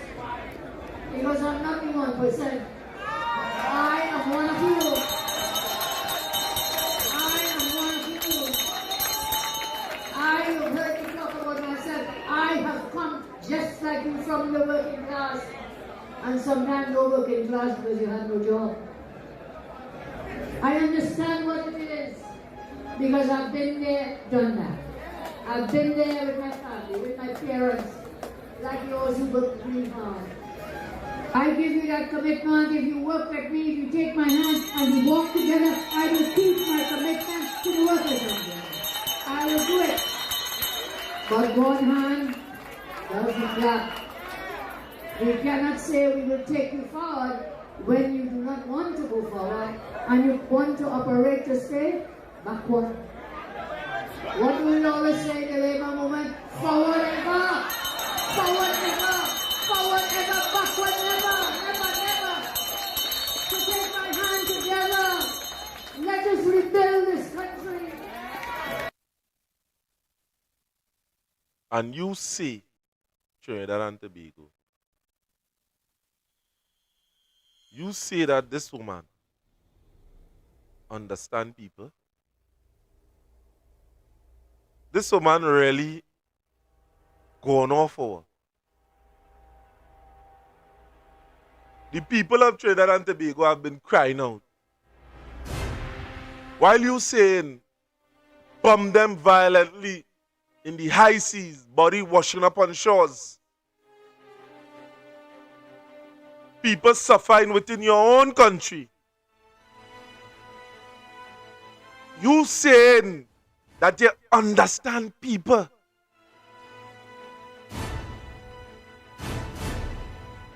You come from the ground, you hustle. But you never hear this, hear the cries. Hear the cries now. Right now, I don't know what's going on. We can't even walk with the war we're going on. We gotta bring long with and secure it. So we bring long with to secure it. We can't even walk. We're looking for some guy, I don't know the government, some kind of compensation for we fishermen. But we can't work. Right now, I don't know what's going on. We can't even walk with the war we're going on. We gotta bring long with and secure it. So we bring long to secure it. We can't even walk. We're looking for some guy, I don't know the government, some kind of some sorts of compensation for we fishermen. But we can't work. TNT territory is off limits to them. If Mr. Cabello's comments are a veiled threat to enter TNT territory, they should reconsider any such intention. The fact is that as a responsible government, we have to take all threats against any incursion into our territory seriously. I will speak to Minister of Defense and the Attorney General to seek advice on protections for our Coast Guard, to use deadly force on any unidentified vessel entering TT waters from Venezuela. Smuggling military able-bodied men and women, TNT is off limits to them. Following comments from Maduro and Cabellos, we now have to take seriously the threat by that government sending their agents into our country to commit acts that can be adverse to our own welfare. We will also have to take a look at how we go forward with Venezuelan migrants here who are military aged and able-bodied men and women. We have to take this threat seriously now. They have done this before. They made similar propaganda comments about Guyana and Colombia whenever they had interior political problems or elections, and then they engage in border skirmishes with violence. We will take these threats very seriously. I want to tell further TNT drug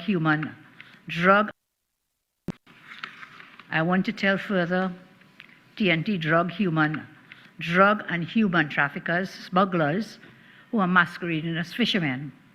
If you enter Venice waters to do your illegal acts and you're caught by Venice authorities, you are on your own. I repeat, you are on your own. No amount of family crying on Ian's programs will cause us to intervene.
In Caracas, the Venezuelan government is yet to react to the announcement late on Thursday night that the U.S. Department of War is renaming the deployment of aircrafts and warships in the Southern Caribbean as a new Operation Southern Spear. That's the name that the Secretary of Defense, Pete Hegseth, gave to this deployment that in theory allegedly is meant to stem drug trafficking coming out of Venezuela. But when we spoke with the Venezuelan president earlier on Thursday, he had a different message to send to Donald Trump. We're focused on the people, governing with peace, with these young people building. To unite for the peace of the continent. No more endless wars, no more unjust wars, no more Libya, no more Afghanistan.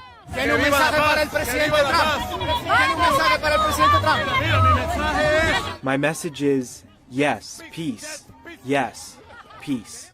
Now those words are consistent with previous message that Maduro had given to the press and especially here on Venezuelan television, trying to mediate and trying to reach a negotiation. I'm speaking to Dr. Wayne Kublat-Singh, and I want to ask him, what do you think is Kamla Persad Bissessar expectation of the United States military aggression against Venezuela? Well, this is a brutal act of imperialism. It entails a huge portion of the American Navy, very sophisticated satellite warfare, naval warfare. You have drones, you have tomahawks. It's a very sophisticated imperialistic mission. And we've seen this before. We've seen this since 1492. That's when they used to build palisades and fire cannons from them and so on. This is basically the same thing. And so you would have thought that our people, prime ministers, attorneys, she's a prime minister, she's an attorney, she's well read, would have recognized this as an imperialist act, posture. It's simple. Imperialism, bad. Anti-imperialism, good. That's a lesson of our history if you study Indian history, African history, Latin American history, New World history on the whole, Australian history, Vietnam history, Far East history, Middle East, all the histories. That's what it tells us. Imperialism is bad. Anti-imperialism is good. So how come they cannot recognize that? How come they haven't seen that? And why are they so easily abiding by the expectations and the mandates of imperialism? So that's the first question you have to ask. What's wrong with the people? Something is radically wrong with them if they're able to be so either willingly ignorant or duped by imperialism. The regime change war. We've seen it. We've seen it recently in Latin America. We've seen it in the Middle East. We've seen it in Libya, in Syria. So there's no doubt about it. So basically, America doesn't want to trade on equal terms. She wants to grab. She wants to pillage. That is basically European history. That's how they garner much of their wealth. And the military expenditure is being funded by the American people to the benefit of the American superclasses, what they call the 1%. So that's the first thing. I think we have to question, not America. We know what America's playbook is. We have to question our own people. How could a whole party, a whole confederation of attorneys surrounding the Prime Minister, Attorney General, fall for this or willingly oblige this kind of action? Now, the Prime Minister seems to want to escape liability in this, but she cannot escape, in my view, because she is the first person, even before the elections, to call Maduro a narcotics agent, narcotics terrorist, a narcotics trader, without any kind of evidence. She's a senior counsel. So she has been basically parroting Washington podium rhetoric. So she's part of the she's part of the organized plan for this action. She can't escape it. She's the one who, when the Americans came here initially with their hardware and some military hardware, she supported it. She said she supports it. She knew what the equipment was. She has advisors. And she supported it. She called the Venezuelan revolution a narco-terrorist revolution. So she was basically obeying the American playbook. When about 90 or 70 something people now were being killed through extrajudicial murder and slaughter, she supports that. She said, kill them. Yeah. And now we're seeing where helicopters and airplanes are flying over the sky by night, all over the place. Blanchisseuse, Diego Martin, Mayaro. And she's saying, well, we're not going to use our land space or land or Trinidad and Tobago to attack the Venezuelan people. But she's already in it. Modern warfare is satellite warfare. The Americans need a place to put satellites because they have a gentleman somewhere or a group of people somewhere in the Pentagon. And then there's also, it's a triangular kind of warfare. There is somebody in Venezuela, the CIA, who's giving them information, signal information, on the other warships, and they need to put satellites. So once you put satellites in Trinidad and Tobago, once you establish a signals base in Trinidad and Tobago, once you have aircraft flying to get intelligence in Tobago, once you are loading the effort, and once you are, this is not coincidental, this is not happening coincidentally. Is it coincidental that we have American troops at this time, American warships visiting us at this time? It's not. You're already part of it. So the British and MI6 are very smart.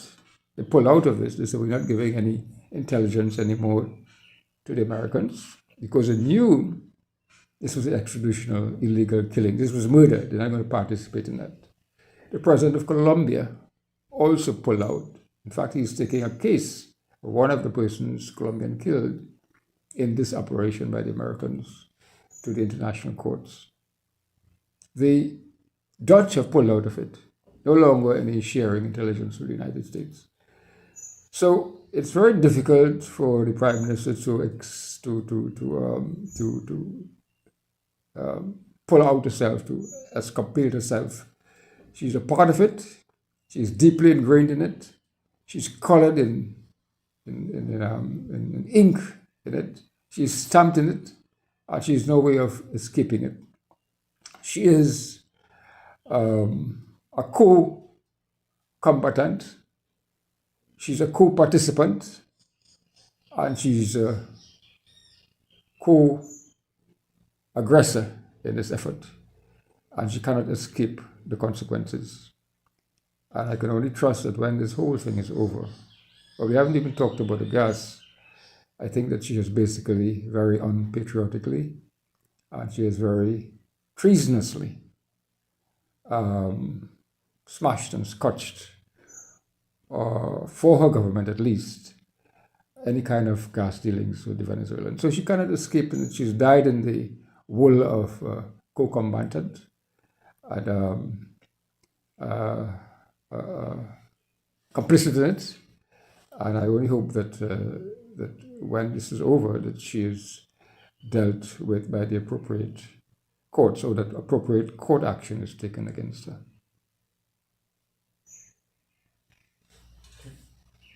That's good. Of her family, former Bangladesh Prime Minister Sheikh Hasina has now been sentenced to death. A court in Dhaka has found the leader guilty of crimes against humanity linked to the violent crackdown on protesters during the 2024 July movement.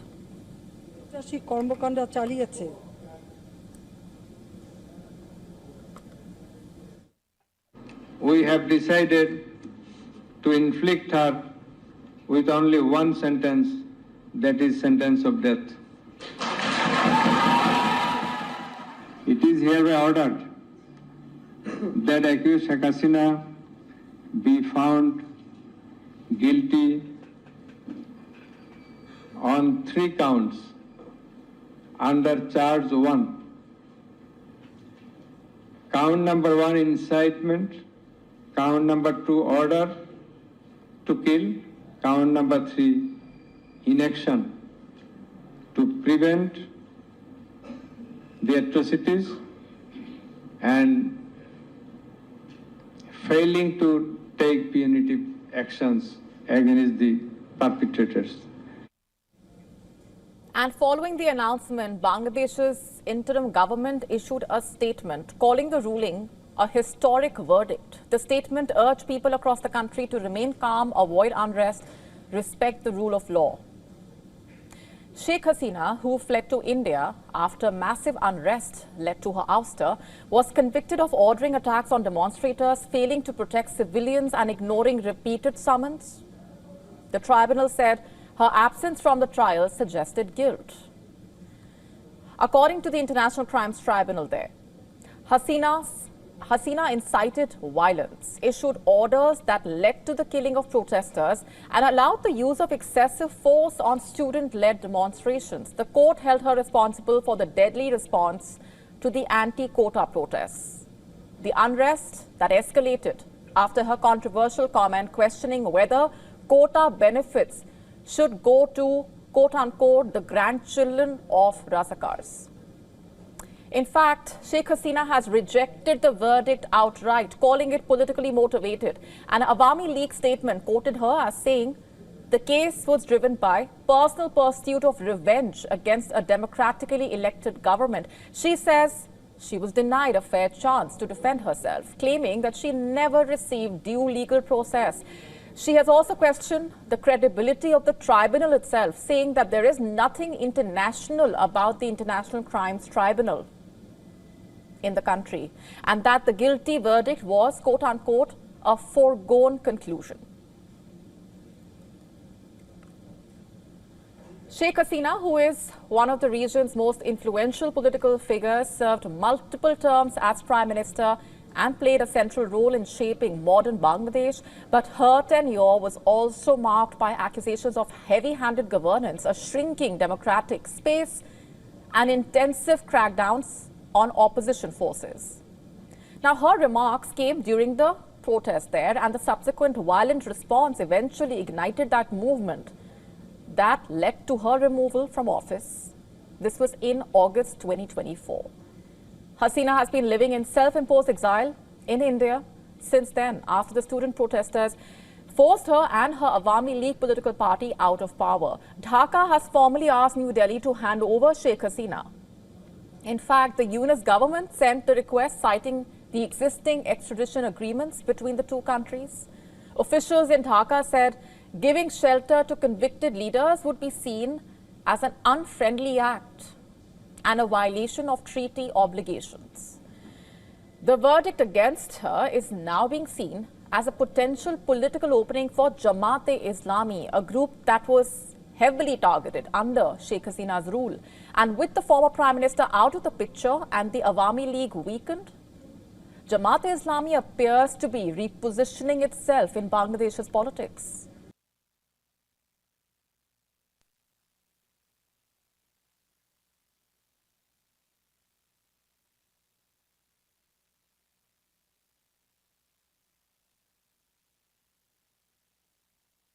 Maybe we should ban carnival altogether because it's a noisy thing. Follow the comment video in the caption. So, follow me here and please watch till the end before you comment. The National Stadium is not a sporting facility. Marvin Lee Stadium is not a sporting facility. The Oval is not a sporting facility. The last time I checked, they were. And all those places hold feds. And all those places have people living around too. So the people from Macoya, Port of Spain and Woodbrook and things, they don't suffer from noise pollution.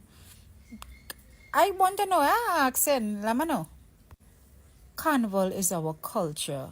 This is what brings in tourists from all over the globe. They come to Trinidad Carnival because we are the mother of Carnival. When I used to play mass, I remember being stuck in the street sometimes for hours because something happened and the truck can't move, right? And the music, they used to play it because the masqueraders had to dance, right? And that music would play for hours, stand still, banging and vibrating people's house and thing, right? That is not a problem. So why don't they have a problem? I've crossed the stage many times in the National Stadium, a sporting event, sporting place, right? It cannot be for one and not be for all. It have vehicles that is be passing, cars and even bicycle with big speaker box. You ever see a bicycle with two big speaker box? Trust me, I have. And boom, boom, boom passing. And this is not my street because I live in a dead end. This is the street, the same street that I tell you the noise pollution has come from almost 7 days a week. What about bars? As said in the comment, every weekend people live with it. But this is Trinidad and this is our society, so you learn to cope and deal with things. You're going to stop everybody from playing music? Make it make sense. Every problem have a solution, as I said. Headphones, noise cancelling headphones for who could tolerate that, like autistic kids especially. Oh, talking about that, Valsin, Cipriani Labour College, right outside of Valsin. Jamboree Park, right outside of Valsin. Lots of residential areas. So if you ban one, I think ban all. I love you, Madam PM, but this is wrong. I stick to my opinion.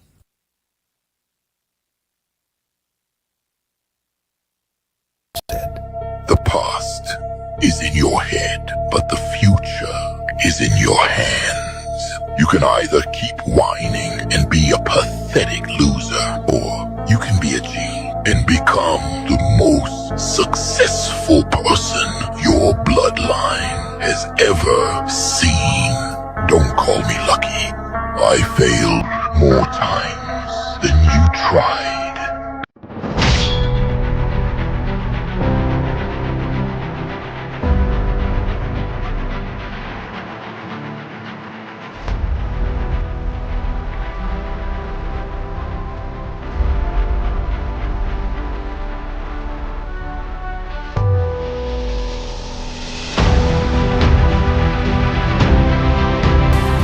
Venom once said, "The past is in your head, but the future is in your hands. You can either keep whining and be a pathetic loser, or you can be a G and become the most successful person your bloodline has ever seen. Don't call me lucky. I failed more times than you tried."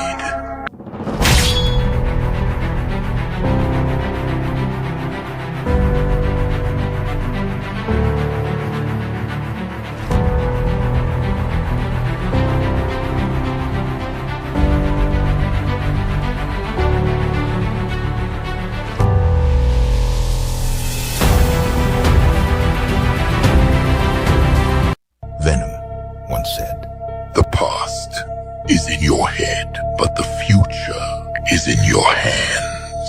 You can either keep whining and be a pathetic loser, or you can be a G and become the most successful person your bloodline has ever seen.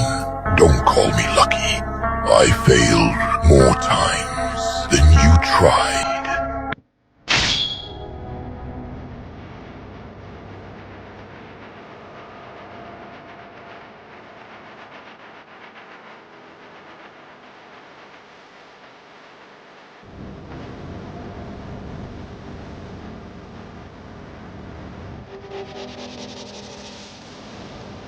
You're going to be alone in the toughest times of your life. Those moments, they make you wise, mature, and fearless. No matter how much good you do, people will always remember your mistakes.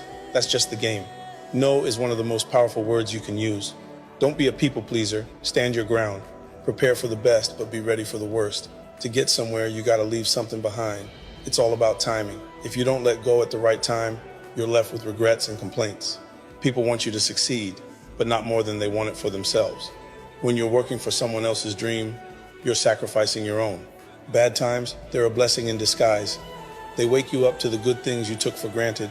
No matter how nice or respectful you are, some people will still talk behind your back. That's life. And here's a harsh truth. The people you love can be your biggest weaknesses. So stay strong, stay focused, and keep hustling.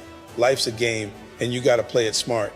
Drop a 100 if this resonates with you, and hit that follow button, because this account is for you. And remember this, hustlers, you're gonna be alone in the toughest times of your life. Those moments,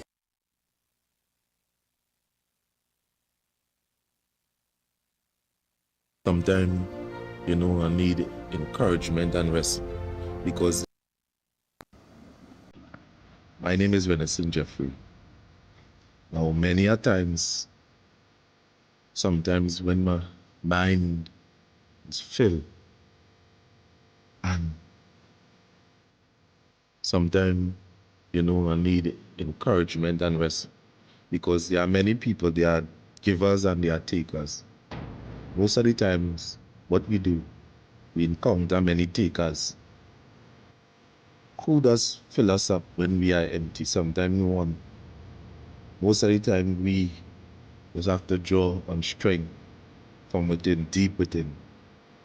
And every time I end up in a situation, I remember this verse, go on a beach. And this scripture says it. This is the verse I'm at. The Lord is my shepherd, I shall not want. He maketh me to lie down in green pastures. He leadeth me beside the still waters. He restored my soul. He leadeth me in the paths of righteousness for his name's sake. Yea, though I walk through the valley of the shadow of death, I shall fear no evil. Thou art with me, thy rod and thy staff may comfort me. Thou preparest a table before me in the presence of my enemies. Thou anointest my head with oil, my cup runneth over. Surely goodness and mercy shall follow me all the days of my life, and I shall dwell in the house of the Lord forever and ever. Amen. And to you, the people that are listening to this, don't give up. Pray.